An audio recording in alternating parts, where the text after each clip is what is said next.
Screams pierced the air as flames climbed the velvet curtains of the Rivers estate. Glass shattered under the weight of heat, and guests in ball gowns and tuxedos stumbled over one another, smoke blackening the lights of the grand chandelier above. Fire alarms wailed through the marble halls, but the eastern guest wing was already engulfed, the fire licking hungrily at the ornate wooden beams of the nursery ceiling.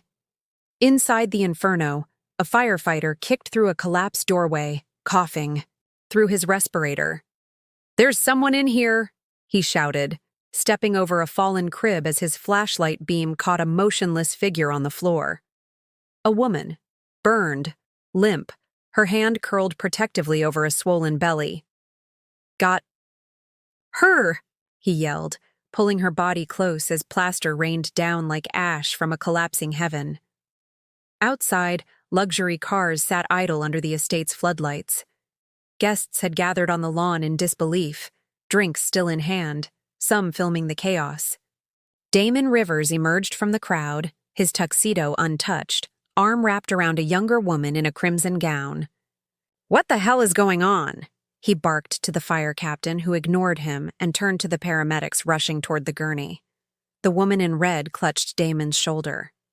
"Do you think she's alive?" she whispered, her voice trembling. "Perfectly." Damon glanced down at the scorched figure being wheeled past them, lips cracking, dress burned to her thighs, exposing the unmistakable roundness of pregnancy. "It's done," Damon muttered low to Jessa, his lips barely moving. "She's out." Elena's eyelids fluttered open as the oxygen mask was placed over her face. She winced, her face contorted in pain, and then, her eyes focused. Not on the sky, not on the fire, but on her husband. Her cracked lips parted.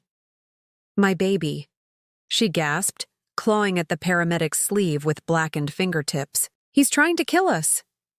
The paramedic froze. Another medic tried to push him forward, but he held his ground, watching Damon back away into the crowd as if nothing had been said. Inside the mansion, the rookie firefighter, named Cole, stood in the ruined nursery, ankle-deep in wet ash. The flames were under control now, but something wasn't right. He noticed the lock on the nursery door, on the outside. He crouched beside what remained of a scorched baby monitor, melted into the corner. The fire hadn't come from the wiring. It had started near the crib, gasoline. He could smell it now.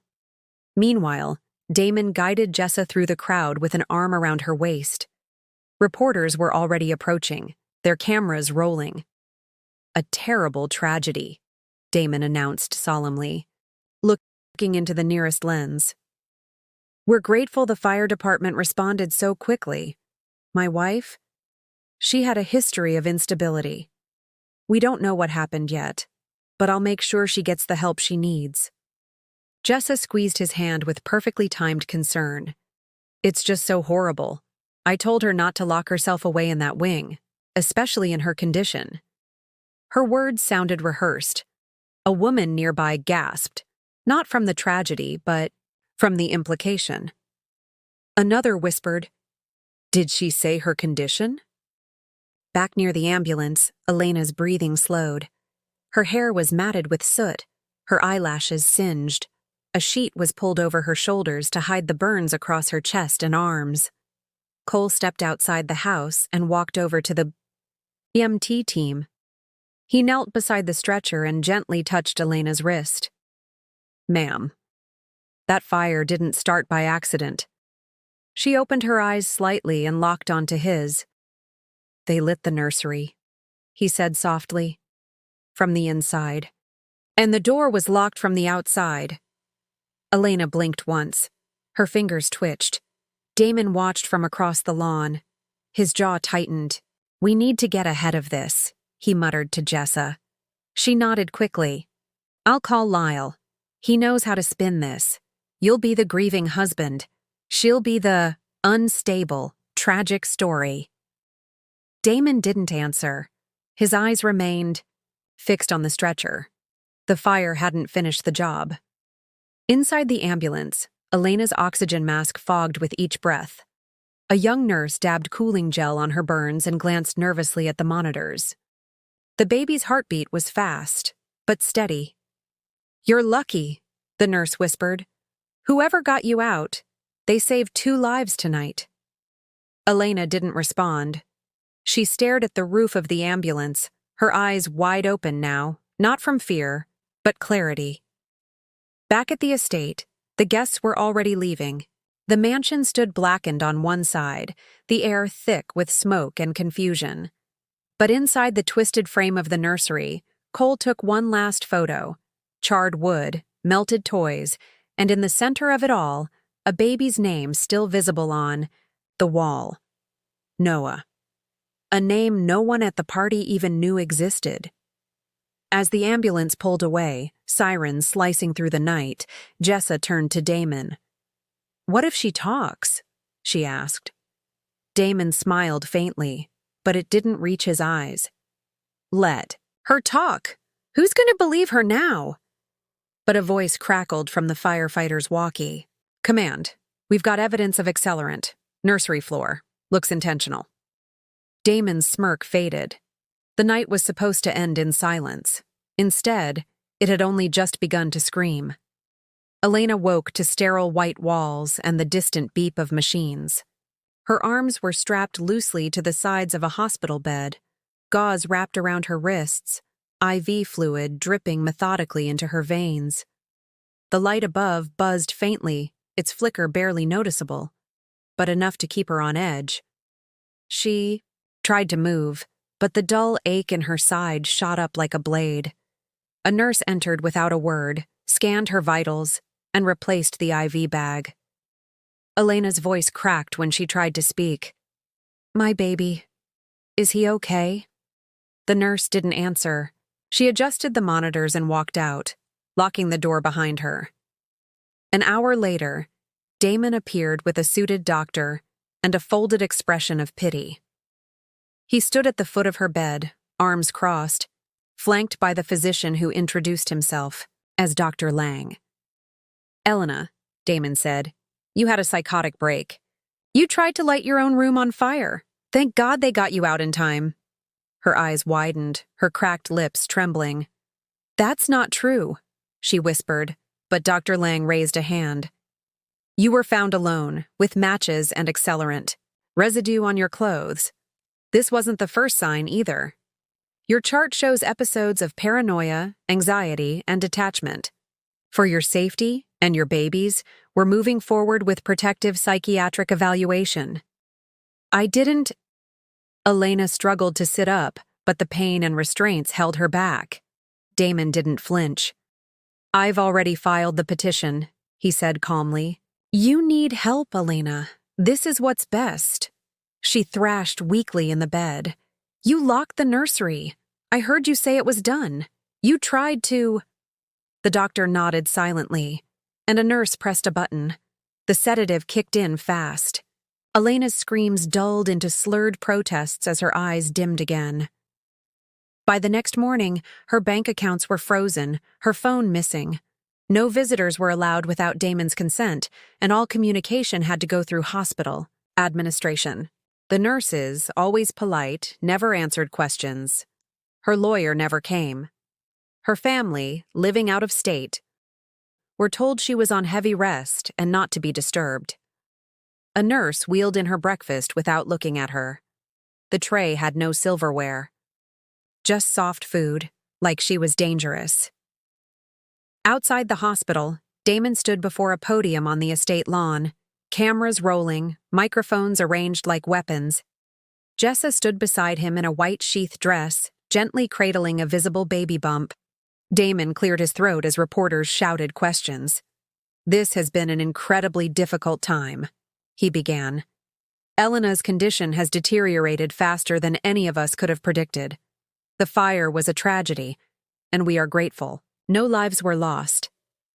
But moving forward, I have to focus on protecting my future family, and I'm proud to share that Jessa and I are expecting."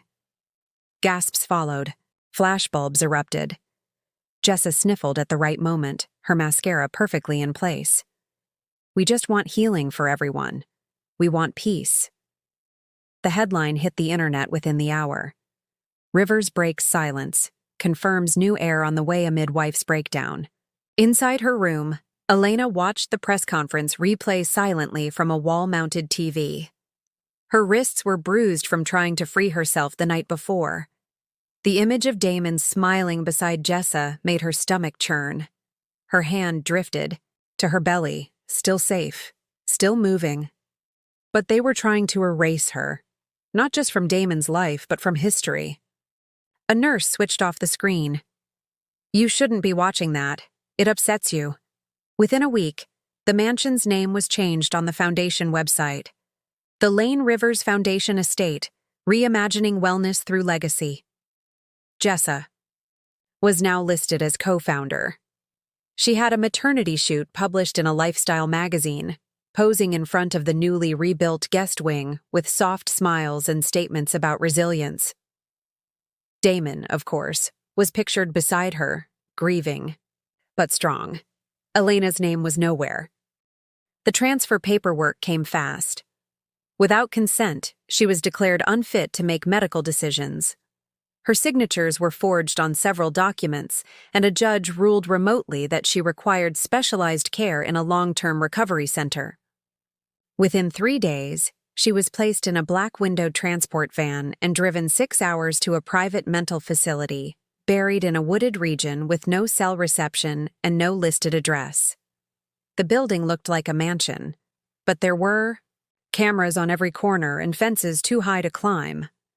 A nurse with a kind face walked her in, gently holding her arm. "It's quiet here," she said softly. No reporters, no judgments. But inside, the silence was thick. The patients didn't speak much. The staff answered to no one. Elena was assigned a room at the end of a long hallway. No roommate, no internet access. Therapy sessions were group only, and the sessions revolved around accepting delusions. When she insisted the fire had been intentional, she was met with blank stares and dosage increases. Her file had already been written. Her story already decided. During a routine medication check, one nurse, younger, newer, leaned in as she adjusted Elena's chart. "You didn't hear it from me," she whispered, eyes scanning the hallway. "But they paid for this place in cash, and no one leaves without a signature from the trustee. That's your husband." Elena's breath caught.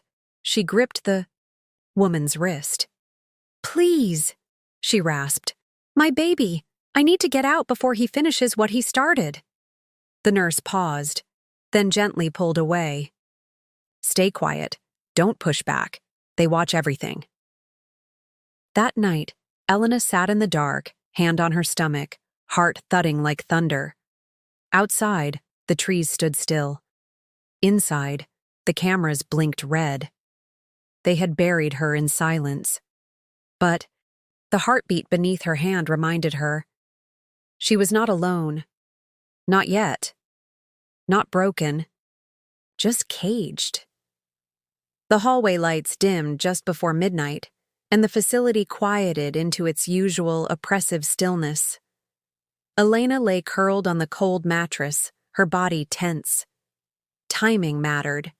She took one last deep breath, then forced her muscles to seize, arching her back, eyes rolled upward, limbs twitching violently against the restraints. Her head smacked the wall with a dull thud. Within seconds, the emergency alert blared. Staff rushed in. One of them shouted for Ativan. Another reached to check her airway. Amid the chaos, a voice cut through, measured but firm. "Let me handle this. I've got her." The others backed off as a tall man in scrubs crouched beside her. "She's mine," he said calmly. "Clear the room." As the others stepped out, the man reached under the bed frame and pulled out a bag hidden behind the panel. "I hope you remember faces, Elena," he whispered. "You pulled me out of a wreck 2 years ago. Your photo's all over the news, but they made sure no one can ask questions in here." Her breathing slowed as she realized he wasn't here to sedate her. He was here to save her. "Callum," he added, unlocking the restraints. Paramedic turned orderly. "I've been waiting for a chance." He lifted her onto a gurney, covered her with a sheet, and wheeled her straight through the west exit like he'd done 100 times before. No one questioned him, just another transport to the clinic wing, they assumed. But he kept rolling, right through the utility corridor, past the parking lot, and into the back of his rusted-out pickup. "We've got an hour ahead." "Start," he said, starting the engine. "Stay down." By the time Elena opened her eyes again, the sky outside was lightening with dawn. The truck rumbled down a dirt road flanked by dense woods. "Where are we?" she murmured. "Safe," he replied. "My mother's place. She passed a year ago. No one comes out here, no cameras, no connections." The farmhouse was small, weather-worn and tucked between pine trees that muffled the world. He helped her inside and guided her to the couch. Her ribs still ached, but for the first time in weeks, the walls weren't padded and the doors didn't lock from the outside. Callum brought her soup and left her alone. For days, she slept, recovered, and regained her strength. The swelling in her feet began to ease, the color returned to her skin. At night, she stared at the ceiling, the weight of silence crushing but peaceful. On the third morning, she walked into the living room and found Callum bent over a pile of paper files and an open laptop. "You're in the system as legally unfit," he said. "But there's no formal record of who signed the commitment papers. That's strange." Elena sat beside him, flipping through the stack. At the top was a folder marked with her former OB-GYN's name, Dr. Miriam Klein. Inside were ultrasound reports she didn't recognize. "These are dated after I was admitted," she muttered, heart pounding. "How? I wasn't allowed out. I never went to these appointments." Callum leaned closer. "That's because you didn't. They did." The pages showed gradual fetal development, an entire prenatal journey manufactured to show a timeline that Elena had no part in. According to the records, she had lost the baby 3 days after the fire. But here she was, baby still kicking. She scanned another report. It listed her as unstable postpartum. Another described hallucinations and erratic behavior, all of it fabricated. Her hands trembled. "They're trying to prove I was never pregnant," she said, "or that I lost the baby before they took control. That's why no one would let me talk to a real doctor." Callum didn't answer right away. He typed something into his laptop and pulled up encrypted legal files.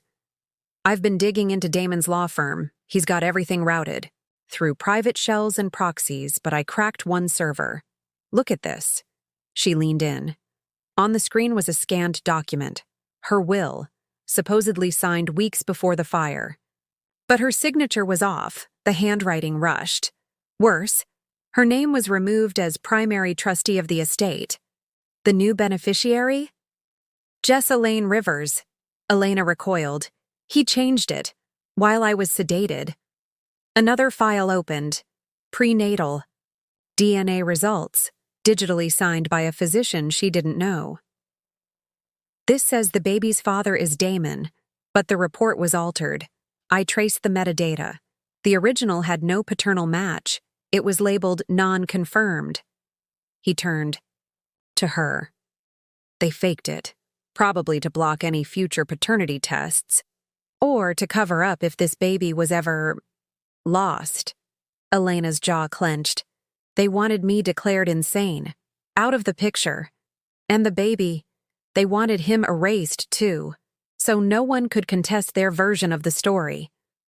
Callum nodded. "It's not about grief. It's control, total control. Legacy, money, image. They want to rewrite you, Elena, make you disappear." She rose from the chair, breath shallow, hand instinctively resting on her belly. "This baby is still mine. I'm still alive. And if they went this far to erase me, I want to go farther to expose them." He looked up at her, cautious. That kind of truth costs. They've bought lawyers, judges, doctors. You start pulling threads, they'll come after you harder. She didn't blink. Then they'd better bring fire, she said, voice steady. Because I already walked through it. That night, as the wind rattled the shutters of the farmhouse, Elena sat by the window, documents spread around her like armor.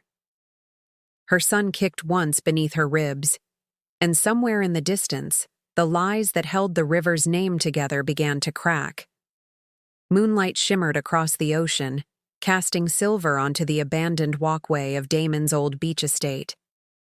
The house stood silent, forgotten, a property he hadn't touched in years, until Elena arrived in the dead of night, hood drawn low, heart pounding.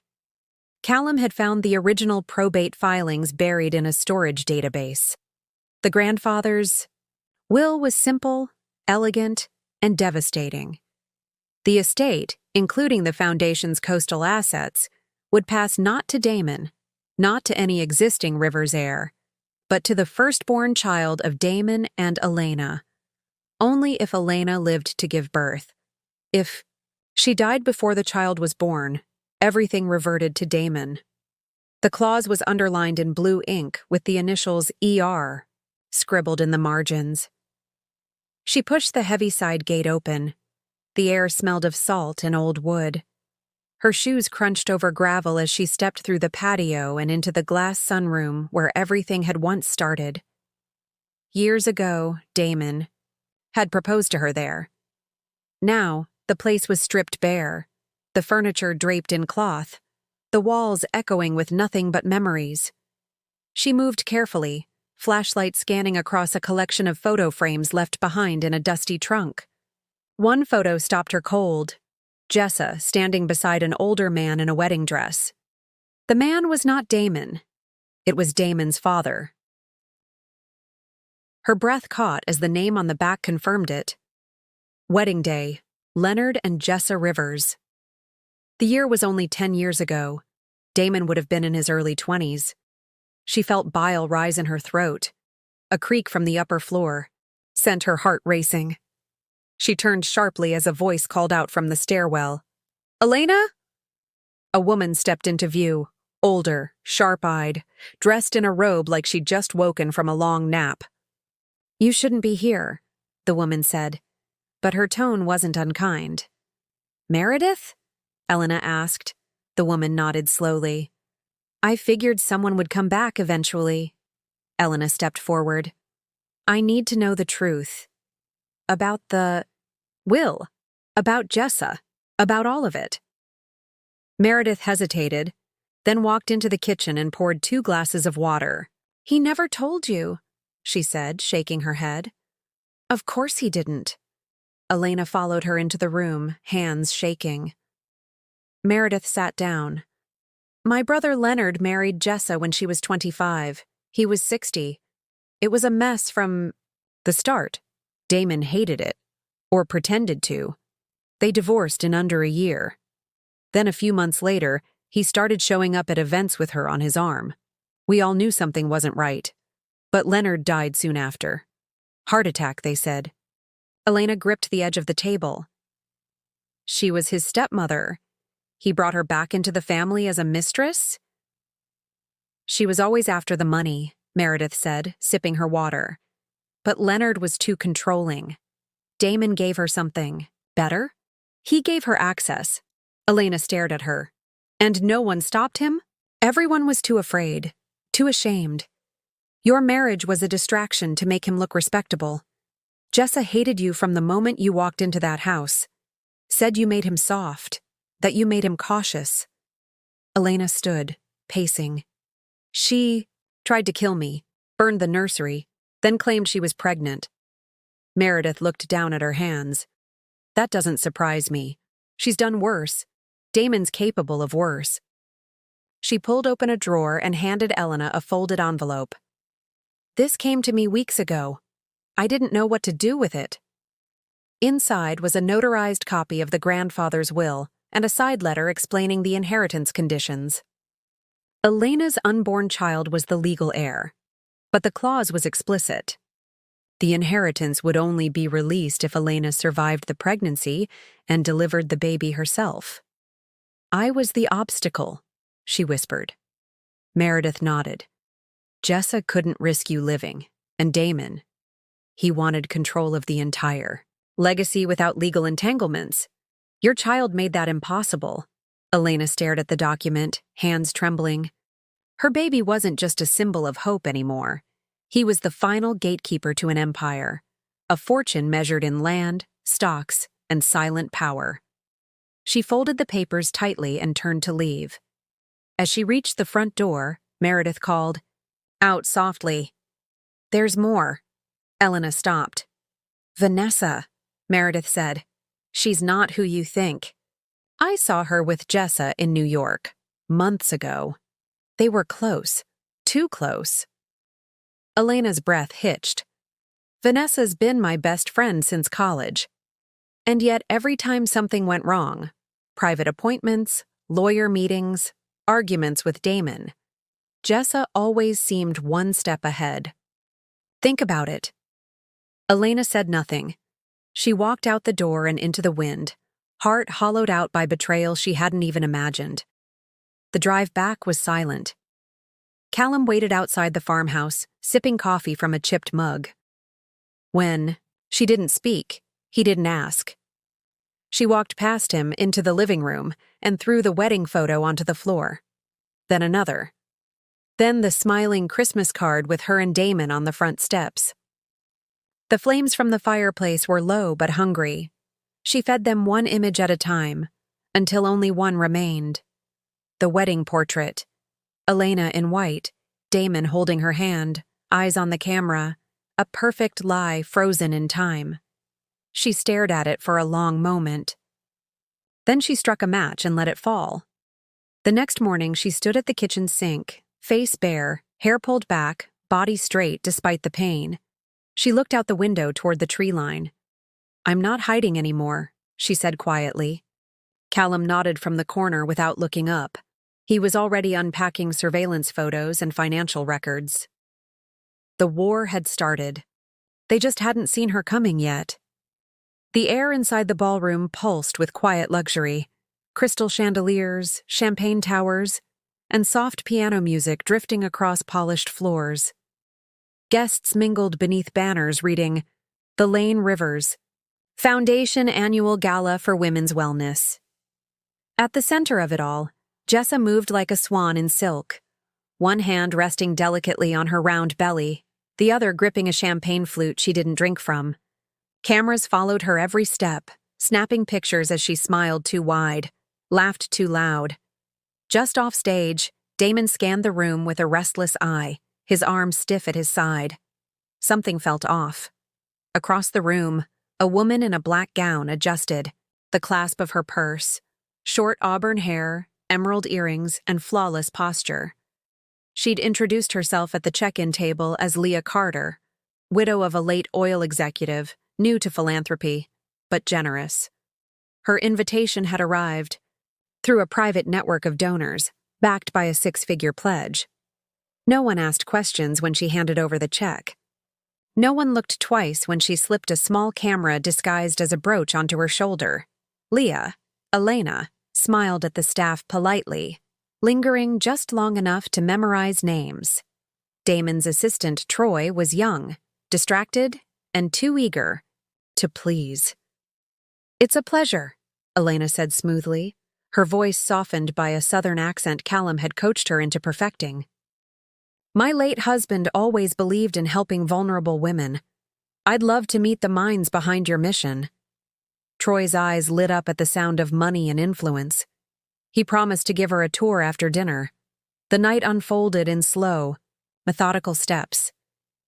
Elena navigated rooms like a ghost, pressing small listening devices into potted plants, under tables, behind wall panels. One in Jessa's dressing room, one in Damon's private lounge. The cameras fed back to a secure laptop, inside the trunk of a luxury rental parked 2 blocks away. Watched in real time by Callum from a tinted SUV, Troy delivered on his promise. As he walked Elena through the West Wing, he opened the door to the nursery display, a carefully curated space meant to showcase their expecting legacy. Pale pink wallpaper, a gilded cradle, and framed photos of Jessa's sonograms adorned the walls. Elena studied every inch, her stomach turning with disgust. She walked to the faux medical file mounted beside the crib, reading through the staged timeline. "It's beautifully done," she murmured, eyes narrowed. "When's the due date?" "Mid-September," Troy said, adjusting his cufflinks. "They're not releasing the name yet. Security reasons." Elena smiled. Of course. Back in the ballroom, Jessa had started to sweat beneath the spotlights. Her eyes scanned the crowd between sips of mineral water. Her smile stiffened. As she leaned into Damon, "Someone's watching me," she whispered. He glanced up. "Everyone's watching you," he replied. But the words didn't soothe her. "No," she snapped. "Someone I don't recognize. That woman in the black dress. She's been near every room tonight." Damon glanced toward the woman in question. From a distance, she looked nothing like Elena. But something about her profile, her posture, twisted in his gut. He excused himself from the conversation and made his way across the floor. But by the time he arrived, Leah Carter was gone. Upstairs, Elena moved quietly through the executive wing. She found the law office unlocked, the desk cluttered with open folders and half-signed contracts. She slid on gloves, snapped photos of everything, board member emails, proposed amendments to the will, one document listing her as mentally disqualified to hold fiduciary responsibilities. A signature at the bottom was dated the week after her hospitalization, the same week Jessa announced her fake pregnancy. Footsteps in the hall made her freeze. She slipped into the closet just before Troy entered, rummaging through the drawers. He muttered about not being able to find his phone. From the darkness, Elena stepped forward. "Looking for this?" she said softly, holding it out. Troy jumped, startled. "Ms. Carter, I didn't see you." "I get lost easily," she lied, handing the phone back. "Actually, I was hoping to learn more about the Foundation's inner workings. You're a trusted assistant. Maybe you can tell me what makes this place so unique." He hesitated, but flattery did its job. They talked for 20 minutes, long enough for her to plant one more camera behind the bookshelf and slip a flash drive into the USB port. Troy never noticed. Downstairs, Jessa stood frozen by the bar, her hand pressing hard into her lower back. Her eyes darted across the room again. "I swear to God I've seen her before," she whispered to herself. She turned toward Damon. "She's watching me." Damon looked again, but Leah Carter was back near the hors d'oeuvres table, laughing with donors. "That's not Elena," he said, almost convincing himself. "She's gone." Elena passed a mirror on her way out. For a second, her reflection caught her off guard. Different hair, softened angles, a mask that moved like her but didn't carry the weight of who she used to be. She left through the side exit, slipping, into the quiet street where Callum was already waiting. In the passenger seat, a brown envelope rested on the dashboard, postmarked weeks earlier, addressed to Leah Carter at a Safehouse mailbox. She opened it carefully. Inside was the final piece she'd been waiting for, an original copy of Jessa's hospital file, unedited and notarized. The pregnancy test was negative. The follow-up ultrasound showed no gestational development, no fetus, just performance. She folded the report slowly, her fingers trembling, but not from fear. She looked up at Callum and nodded. "Let's go." Behind them, the mansion glowed with hollow warmth, drowning in champagne, lies, and chandeliers. The final act was nearly ready, but the next spotlight wouldn't shine on Jessa. It would burn her. The gala hall pulsed with golden light and the hum of wealth. Cameras lined the stage, ready to capture the most glamorous moment of the night, Jessa Lane's speech about motherhood, resilience, and legacy. Guests gathered with champagne flutes, murmuring in anticipation. The livestream audience was already climbing past 50,000 viewers, hearts and emojis fluttering on screen like confetti. Jessa stepped forward in a pearl-white gown that clung to the curvature of her staged baby bump. She pressed a hand to her belly dramatically and smiled as the crowd hushed. "Tonight isn't just about charity," she began, her voice soft, almost saintly. "It's about growth, rebirth, what we carry forward for the next generation of women, mothers, and leaders." She glanced at Damon standing near the edge of the stage, who nodded back with rehearsed reverence.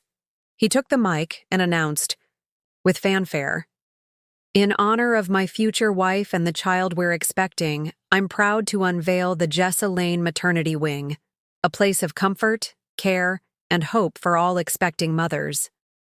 Applause erupted.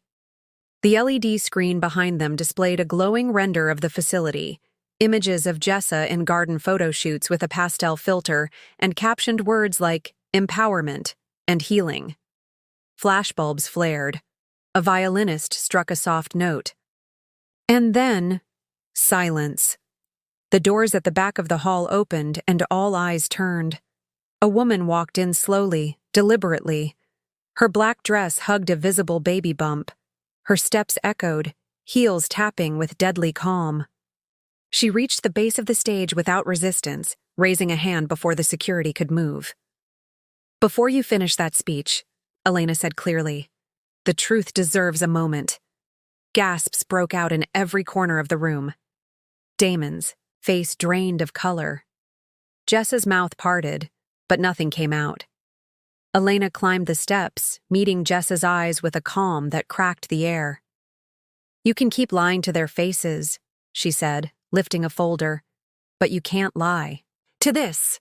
She opened it and raised the first photo. A medical chart with Jessa's name and a stamped diagnosis. No gestational activity detected. Murmurs rippled across the crowd. Then came the prenatal lab report with a negative HCG result. Elena flipped, page after page, each one screen shared to the live stream via the mirrored monitor behind her. A nurse's logbook showing the falsified sonograms. Fire reports confirming accelerant in the nursery. Legal transfers dated while Elena was unconscious. "This," Elena said, holding the last page, "is a signed statement from a nurse at the facility where I was imprisoned. Paid in cash, told to keep me silent. She recorded this the day before she resigned." Her voice didn't tremble. She handed the flash drive to a technician who loaded it onto the live stream. The hall filled with the sound of a woman's voice, clear, tired, but undeniable. "They told me to up her dosage, said she was dangerous, but I saw her ultrasounds. The baby's heartbeat was strong. Jessa wasn't pregnant. Damon made it all up. They wanted Elena declared unfit so they could take everything." Jessa staggered backward, her smile crumbling. "That's fake," she hissed. "She's manipulating all of you." But her voice cracked. A woman in the front row stood up and shouted, "If you're pregnant, prove it. Right here, right now." Reporters surged forward. One held up their phone. "The live stream's at 80,000. Do you want us to run a live test, Jessa?" Damon moved fast. He tried to take the mic, tried to speak, but Elena stepped between him and the crowd. "You stood over my body as I was pulled from that fire. You told her, it's done. She's out." She turned to the crowd. "They locked the nursery from the outside and doused it with gasoline. I wasn't supposed to survive." Security guards approached Damon, but he pushed through them. "This woman is unwell. She's trespassing, endangering our guests." Before he could finish, another voice cut through the tension. "You don't get to spin this, Mr. Rivers." A line of uniformed officers entered through the side doors. One held up a warrant. "We received this from the State Attorney General's office, along with sworn testimony from your former employee. You are being detained for questioning in connection with arson, attempted homicide, fraud, and conspiracy to defraud an unborn heir." Jessa collapsed. Her knees buckled, arms flailing, and two aides rushed to catch her as she screamed, Get them away from me. I'm carrying his child. But another staff member held up a medical scan, the one just shown on the screen. The room turned brutal in its silence. There is no child, someone said aloud. The words dropped like stone. Damon tried to move toward the side exit, but he found it blocked. Not by police, by shareholders, executives, donors. Suits and gowns stood shoulder to shoulder, unmoving. One of them, a woman in her 60s with a cane, stared him down. I invested in truth, not in murder. He turned, but there was nowhere left to go. Elena stood alone at center stage, the camera now, fully on her. The live stream had crossed 100,000. I was left to burn, she said quietly. But I lived. And so did my child. I won't let him grow up in a world where people like you rewrite truth for profit. The applause didn't start right away. It wasn't polite. It was a slow, rising wave. First claps, then cheers, then voices shouting her name. Jessa was wheeled off stage, sobbing and clawing at the bump strapped beneath her gown. Damon was led out in handcuffs. And for the first time in weeks, Elena felt air fill her lungs without fear. She stepped down from the stage without a mic, no more evidence in her hand. Just one truth left, carried in the rise and fall of her belly, and the fire no lie could smother. The scent of sawdust drifted through the early morning air as beams rose over what was once the eastern wing of the river's estate. The scorched marble tiles had been dug up months ago, the ash and charred memories replaced by steel frames and new concrete, walls not for luxury, but for healing. Elena stood at the center of the construction site, a hard hat resting loosely. Over her tied-back hair, her infant son nestled quietly against her chest in a wrap. His tiny hand poked out, fingers curled into the soft fabric, unaware of the fire that had almost stolen his life before it began. The new building's blueprint, spread across a folding table beside her, bore a name in bold across the top: the Phoenix House, a home for the reclaimed. Each room had been designed with safety, privacy, and dignity in mind, not for donors, not for prestige, but for the women who would walk through its doors barefoot, bruised and silent, and finally find a place where their stories could be heard. Reporters tried to reach her for quotes every week, but she hadn't spoken publicly since the night of the gala. There was no press conference, no media tour. The justice system had already said enough. Damon Rivers, convicted of conspiracy, attempted manslaughter, and fraud, was sentenced to 12 years in a federal facility with no possibility of early release. Elena had been offered restitution, even apologies, but she took none of it. Jessa's sentencing followed 2 weeks later. Charged with arson, identity fraud, and medical manipulation, she was denied bail and placed under strict psychiatric supervision pending trial. Her baby bump had vanished the night of the gala, and so had her audience. Elena had signed away her right to the estate funds, every cent, and transferred them into a blind trust. The trust's sole mission: building transitional housing for women like the one she used to be. No private ownership, no legacy attached to her name. When the board asked her who would run it, she answered without hesitation: Callum. The man who had pulled her from the institution, patched her back together, and stood beside her without asking for anything in return. Now, he stood just a few feet away, speaking with a team of contractors, holding the blueprints with practiced ease. He looked back once, caught her eye, and smiled with quiet respect. She nodded in return. Later that afternoon, under a freshly poured archway, Elena walked with her son in her arms as volunteers and workers stood gathered beside a cloth-covered plaque mounted on a concrete base. A few journalists stood at the edge of the site, cameras respectfully lowered. This wasn't a ribbon cutting. It was something quieter, stronger. Elena stepped forward, pulled the cloth down, and revealed the bronze words engraved into the metal. The crowd around her hushed as they read, for the women they tried to erase, and the children they'll never silence. She didn't speak. She didn't need to. A breeze lifted her hair. Her son stirred against her chest. Behind her, the sound of hammers and drills resumed, rebuilding not just a home, but a story that refused to end in silence. That night, as the sky dimmed and construction lights glowed faintly through the trees, Elena stood alone at the edge of the foundation, looking out across what used to be the site of her destruction. Now it would become the first safe place dozens of women would ever know. Her fingers gently brushed the back of her son's head.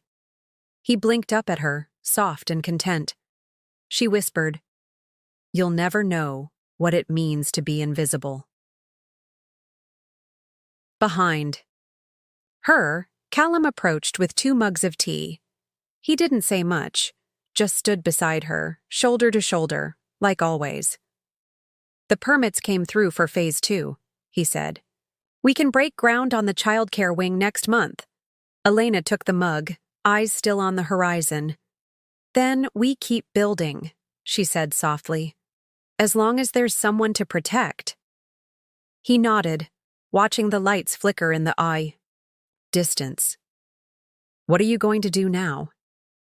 She didn't answer right away, just leaned down and kissed the crown of her son's head. "Live," she whispered, out loud. The camera pulled back slowly, rising above the beams and workers, above the rebuilt nursery floor and scaffolding framing the next generation of sanctuary. Far below, one woman stood, wrapped in silence, not defeated, but rebuilt. They set her room on fire, but she rose from the ashes with a truth they could never burn. If this story moved you, hit subscribe and stay with us for more.